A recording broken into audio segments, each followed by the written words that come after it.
सी बात हो गई, ये बना रहता। बोलो बंधु, ये जो राग है जिसकी हम बात कर रहे हैं, ये भी दो तरह का होता है। दो तरह का क्या होता है? एक प्रशस्त राग होता है, एक अप्रशस्त राग होता है।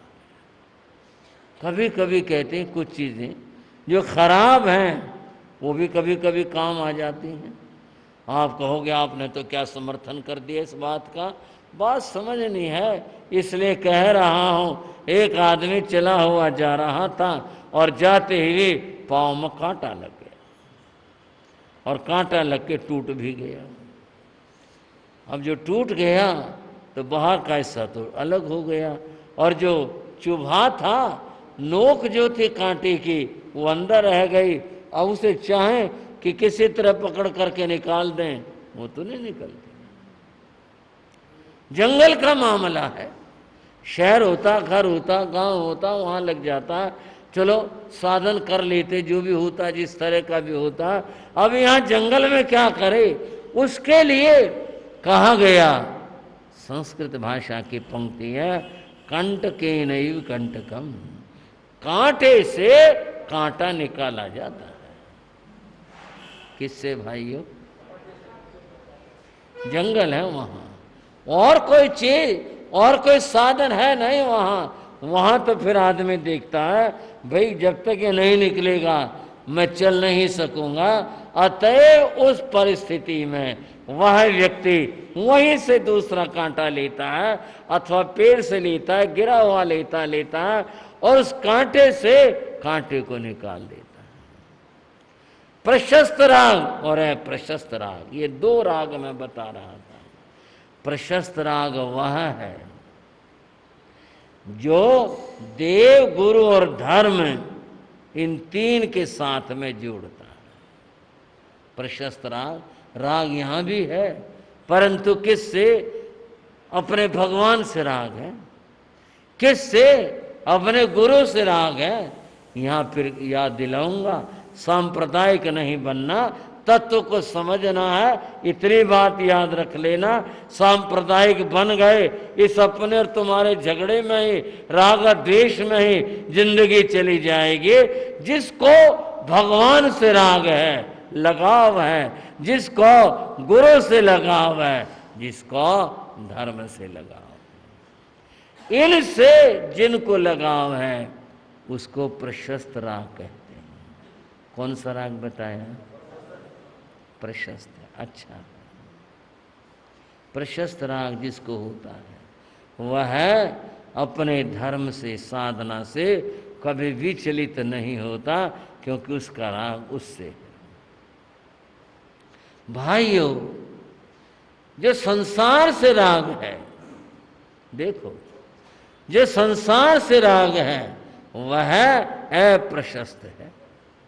वह पापों की प्रेरणा देगा, वह ऐसे प्रेरणा देगा जिससे जीव संसार के बंधन में फंस जाए, वह अप्रशस्त है। उसको छोड़ना है, इस रास्ते पर आना है। इस रास्ते पर आने के बाद में ऐसी स्थिति बनेगी कि ये भी छूट जाएगा, अपने आप स्वतः छूट जाएगा और फिर आगे का रास्ता प्राप्त हो जाएगा। थोड़ा सा और समझ, भगवान से अगर राग है, भगवान से लगाव है, तो परमात्मा से लगाव होना, इसको भक्ति कहते हैं। परमात्मा से, हाँ जी, क्या हो जाए? लगाव हो जाए, इसका नाम भक्ति है। फिर आदमी इस भक्ति के कारण से संसार के किसी और रंग में फंसा नहीं करता है। भगवान से लगाव है, भक्ति जीवन में आ गई, अब तो बस इसी में लगे हुए हैं, यही रास्ता अपना लिया। और संसार से जो लगाव होता है वो राग होता है, उस राग को छोड़ना है और भक्ति वाले रास्ते के ऊपर आना है, तो कल्याण होगा। थोड़ा शब्दों पर विचार कर लें, आनंद लेना हो तो उस बात का। हमारे सामने शब्द है वैराग्य। कौन सा भाइयों? वैराग्य शब्द। जब कभी इसका प्रयोग करते हैं किसी भाई बहन के लिए, भाई वो वैरागी है, वैरागिन है, तो उसके लिए हम बोलते हैं। और ये भी जानते हैं कि भाई जो वैरागी है वो संसार का त्याग कर रहे हैं, धर्म के मार्ग पर चल रहे हैं, वो वैरागी है। ये वैरागी शब्द जो बना कैसे, इसका अर्थ क्या है? इसका अर्थ है, वैराग शब्द बना विराग से, विराग, जिसका अर्थ होता है विपरीत राग। भाइयों क्या बात चल रही है, क्या चर्चा चल रही है। वैराग शब्द बना विराग से। विराग क्या? विपरीत राग। विपरीत राग क्या? संसार में उलझे पड़े थे, उसका विपरीत हो गया, अर्थात भगवान से राग जुड़ गया। भगवान से राग हो गया तो जीवन में भक्ति आ गई, कल्याण के पथ के ऊपर आ गया। उस विराग जिसके जीवन में आया, विपरीत राग आ गया, उसका जो भाव है वो वैराग्य कहलाता है। जो उसको धारण करने वाला है उसको वैराग्य या उसको वैरागिन कहते हैं। यूं है ये मामला। तो जहाँ भक्ति आ जाए जिसके जीवन के अंदर, वहाँ फिर भगवान के साथ में लगाव होता है। इस तरह से बात बनती है। अब सवाल था, उन संतों ने कहा सैराग संयम, संयम लेकिन उसमें राग होता है। सैराग संयम से देवलोक प्राप्त होता है, वीतराग संयम से मोक्ष प्राप्त होता है। अतएव जब तक सैराग संयम होता है तब तक ये स्थिति होती है। बंधुओं, ये सैराग वीतराग, ये तो बात चलो कुछ समझ भी ली, कुछ और समझ लें बात को। पहले ये समझें ये संयम क्या होता है। बड़ी इस बात की चर्चाएं रहती हैं, प्रवचनों में रहती हैं, चर्चाओं में रहती हैं। इस बात की चर्चा रहती है, संयम की चर्चा। बंधुओं कई तरह से प्रयोग करते हैं, भाई संयम बड़ी चीज है, बड़ी चीज है, इसमें कुछ शक ही नहीं। निश्चित रूप से बड़ी चीज है, संयम बड़ी चीज है। कुछ कुछ चर्चाएं ऐसी भी हो जाती हैं, वो बड़े संयम है, वो छोटे संयम है, ऐसे भी चर्चाएं हो जाती हैं। तरह तरह की बातें होती हैं। बंधुओं उस और तो मैं आपको नहीं ले जाना चाह रहा, पर बात कर रहा हूं इस संयम का अर्थ क्या होता है। प्रश्न तो समझने का ना भाई। जो संयम है इसका अर्थ क्या होता है? संयम किसे कहते हैं? शायद आप बता देंगे। आप कहें साधु बन जाना। आप बताएंगे संयम का अर्थ जो आप पूछ रहे हो, संयम का अर्थ है साधु बन जाना। है तो सही, पर बात पूरी नहीं बनी। क्यों नहीं पूरी बनी? संयम शब्द का अर्थ समझना पड़ेगा। वो ये बात तो बता दी, लेकिन जो बात है वो नहीं बन पाई अभी। बात क्या है? बंधुओं संयम का अर्थ जानो, संयम का अर्थ समझो। जीवन में सम्यक प्रकार से, किस प्रकार से? सम्यक प्रकार से। जीवन में सम्यक प्रकार से अपने वृत्तियों को चलाना और असद वृत्तियों पर नियंत्रण करना, इसका नाम संयम होगा। सम्यक प्रकार से, सही तरीके से अपने वृत्तियों को चलाना, उसके अनुसार जीना, जीवन को जीना, इसका नाम संयम होगा। फिर सोच लो थोड़ा सा। नियंत्रण करना वृत्तियों के ऊपर, और ये वृत्तियां कहां से पैदा होती हैं?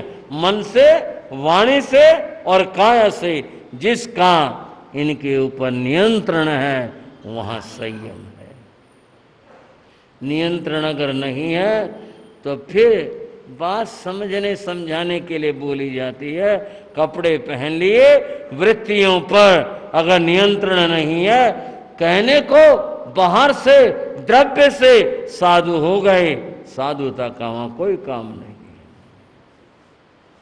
मन से, वाणी से और काया से वृत्तियां, इनकी क्रियाएं और चेष्टाएं, वृत्तियां हैं इनके, चेष्टाएं इनकी, क्रियाएं, इनके ऊपर नियंत्रण करना, इसका नाम संयम होता है। जिस किसी के जीवन में यह आ जाता है बंधुओं, वहीं पर संयम होता है। इसलिए आगम में कहा, अप्पा चेदमे अब्बो अप्पा में खलु दुद्दमो अप्पा दंतो सुही होई असिंग लोए परत थी है। शास्त्र में बताया, अप्पा चेदमे अब्बो, अपने वृत्तियों का दमन करो, इनको रोको, इन वृत्तियों को रोको। इन वृत्तियों को रोकना ही सचमुच में साधना है, और इससे ही व्यक्ति का जीवन सुखी होगा। असिंग लोए परत है, यहां भी और आगे भी इसी से होगा जब ये जीवन में घटित हो जाएगा। वृत्तियों की बात समझाने के लिए एक प्रसिद्ध सी है ऐतिहासिक कथा कहानी, लेकिन वो है तो प्रसिद्ध। बंधुओं, भारतवर्ष के ऊपर पीछे बड़े आक्रमण होते रहे, विदेशियों ने बहुत आक्रमण किए, इस देश को लूटा, और आखिर यूं करते करते एक दिन उनका कब्जा ही हो गया। एक बार मंगोलिया के शासक ने आक्रमण किया और वह बढ़ते बढ़ते दिल्ली तक पहुंच गया, दिल्ली पर कब्जा कर लिया। कब्जा होने के बाद में अब जो आदेश होगा जनता, अधिकारी वही तो करेंगे। आदेश मिला कि मेरी शोभा यात्रा नगर में निकाली जाए, ताकि लोग मुझे देख लें और जान लें कि मैं कौन हूं, इस बात का पता चल जाए। शोभा यात्रा की तैयारियां हो गई, बैंड बाजे और ये सब जो भी कुछ होता है वो सब आ गए, सब पंक्ति लग गई। अब उस व्यक्ति के आक्रांता के बैठने के लिए हाथी लाया गया, सजा हुआ सुंदर, जो भी जिसका श्रृंगार होता है वो हाथी लाया गया। हाथी खड़ा था, उस पर चढ़ने के लिए सीढ़ी लगाई गई और उसको, शासक को, आक्रांता को कहा, आप बैठो इसके ऊपर। ऊपर चढ़ गया, हाथी पर बैठ गया। ढोल नगाड़े बज रहे थे, बाजे बज रहे थे, लोग इकट्ठे हो रहे थे। जब वो हाथी पर बैठा तो हाथी का जो गर्दन का हिस्सा होता है उसके ऊपर फीलवान बैठता है। उसको क्या कहते हैं? फीलवान। फील का अर्थ हाथी होता है, ये विदेशी शब्द है, हमारा शब्द नहीं है। फीलवान, हाथी वाला जो उसको चलाएगा उसको फीलवान कहते हैं। फीलवान बैठा हुआ था, उसके हाथ में अंकुश था। उसने, आक्रांता ने कहा, हाँ भाई इसके लगाम मेरे हाथ में दो। उससे पहले वो कभी हाथी पर बैठा नहीं था, इसलिए उसे इस बात का पता नहीं था। उसने कहा इसके लगाम मेरे हाथ में दो। वो चौंका, बोला जी इसकी लगाम नहीं होते, जो अंकुश था उसने वो दिखाया। बोले ये अंकुश है ना, बस इससे ये चलता, ये मेरे पास है, इससे मैं चलाऊंगा। बोला ना ये मुझे दे दे। बोले ये मैं तो दे दूंगा पर आप चला नहीं पाओगे, ये तो इससे मैं ही चला पाता हूं, मैं ही चला पाऊंगा, अतएव आप तो बैठे रहो। थोड़ी देर सोच करके वो बोला मुझे नीचे उतारो। लोगों ने पूछा जी क्यों, क्या बात है? बोले ना मैं इसके ऊपर नहीं बैठूं। क्यों, बात क्या हो गई? उसने कहा जिस जानवर की लगाम दूसरे के हाथ में हो, ये तो बड़ा खतरनाक काम है। लगाम तो अपने हाथ में होनी चाहिए, अगर अपने हाथ में लगाम नहीं है तो फिर तो पता नहीं क्या हो जाए। तो यह जानवर कहाँ ले जाऊं मुझे? मैं नहीं बैठता ऐसे के ऊपर। वो जानवर पर नहीं बैठना चाहिए जिसकी लगाम अपने हाथ में ना हो, और वो नीचे उतर गया। ये घटना घटी थी, इतिहास के पन्नों पर लिखी हुई है। ये घटना ऐसे घटित हुई थी। बंधुओं, यहाँ संयम की बात चल रही थी। अब पाचे दमे अब्बो, यहाँ संयम की बात में बताया गया, जो सम्यक प्रकार से अपने वृत्तियों पर नियंत्रण करता है, अर्थात अपने पर, समझ लो मन पर, वचन पर, काया पर जिसका अपना नियंत्रण होता है, इनके लगाम जिसके हाथ में होती है उसका नाम संयमी होता है। उस लगाम का नाम संयम होता है। ये जिसके हाथ में है वो संयमी है, वो नहीं कहीं जा सकता। उसका मन, उसकी वाणी, उसकी काया उसके हाथ में है, उसकी मुट्ठी के अंदर है। वो चाहे जैसे चलाएगा, और अगर नियंत्रण नहीं है फिर तो वो हाथी कहीं ले जाए न ले जाए, ये जो तीन हैं ये जरूर आदमी को भटका देंगे और कहीं से कहीं ले जाएंगे।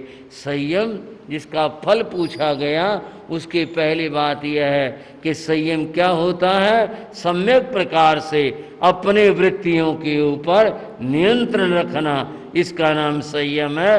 और चलते चलते थोड़ी कटु बात समझने के लिए कह रहा हूं, सारे दिन हम मुख से निंदा करते रहे और संयम की बात करते रहे, आया ही नहीं संयम तो।